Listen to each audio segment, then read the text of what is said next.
অবদান কেউ এখন পর্যন্ত রাখতে পারে না। সে হযরত খাজা গরিবে নওয়াজ উরুস শরীফের মাস, এই রজব মাস, আমরা দোয়া করি আমাদের প্রত্যেকের সিনার মাঝে হযরত খাজা গরিবে নওয়াজ রাহমাতুল্লাহ ফয়জ ও বরকত নসিব করে না। তিনি এমন একজন আল্লাহর ওলি ছিলেন যাকে তৎকালীন মুশরিক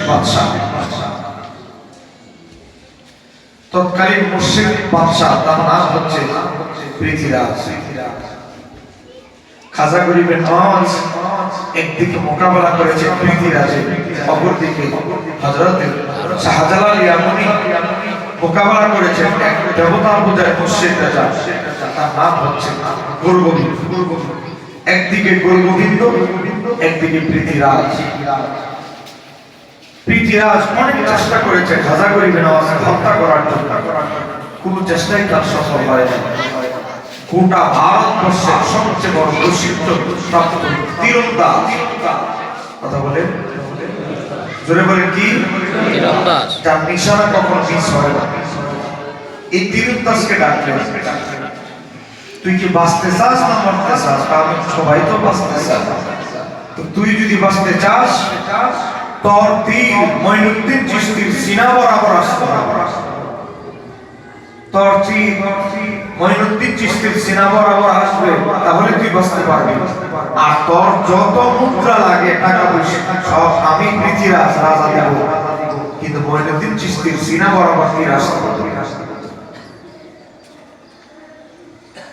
হযরতে মঈনুদ্দিন চিশতি রাহমাতুল্লাহ আলাইহি হত্যা করার জন্য সেই তীরন্দাজ ফাঁদ পেতে আছে। কোন সময় তিনি তার খানকা থেকে মসজিদ থেকে বের হবে আর তিনি নিশানা মেরে হযরতে খাজা মঈনুদ্দিন চিশতি রাহমাতুল্লাহ আলাইহি সিনা বরাবর মারা হবে। তীরন্দাজ খাজা গরিবে নওয়াজের পিছনে ছুটতেছে নিশানা দূর থেকে নিশানা ফিট করার জন্য।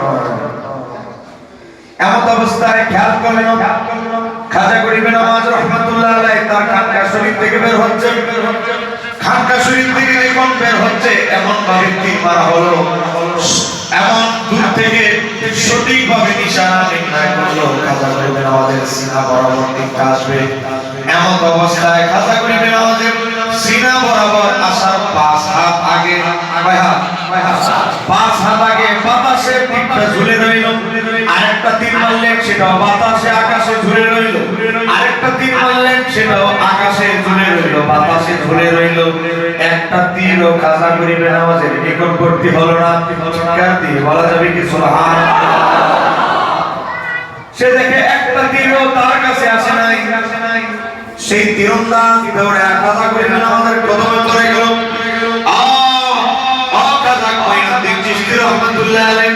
আপনার রূহানি ক্ষমতা সম্পর্কে আমি অনেক শুনেছি। আজকে আমি তীরন্দাজ প্র্যাকটিক্যালি 3টা তীর মেরে আমি বুঝতে পেরেছি আপনি কত বড় আল্লাহর ওলি। আপনাকে হেফাজত করার জন্য আল্লাহ অসংখ্য ফেরেশতা মোতায়েন রয়েছে। আপনাকে দুনিয়ার কোন শক্তি দ্বারা ক্ষতি করতে পারবে না। একটু জোরে বলা যাবে কি সুবহানাল্লাহ? আপনি আমারে পড়া দেন, আমি আপনার কালেমা পড়তে চাই, আমারে পড়া দেন লা ইলাহা ইল্লাল্লাহ মুহাম্মাদুর রাসূলুল্লাহ সাল্লাল্লাহু আলাইহি ওয়াসাল্লাম। সম্মানিত হাজিরিন, অসংখ্য ব্যক্তি এক ঘটনা রয়েছে খাজা গরিবে নওয়াজের জীবনীতে। একজন ব্যক্তি হযরতে খাজা মঈনুদ্দিন চিশতি রাহমাতুল্লাহ আলাইহি প্রতি খেপে গেল, ছুরি নিয়ে আসলো, মুসলমানের বেশ ধরে খাজা গরিবে নওয়াজের পিছনে কাতারে দাঁড়ালো। চিন্তা করছে খাজা মঈনুদ্দিন চিশতি যখন নামাজে দাঁড়াবে, নামাজে দাঁড়াইতে দেরি, আমি পিছন দিয়ে ছুরি দিয়ে আঘাত করে তাকে হত্যা করে ফেলবো। ইকামত শেষ হয়ে গেল,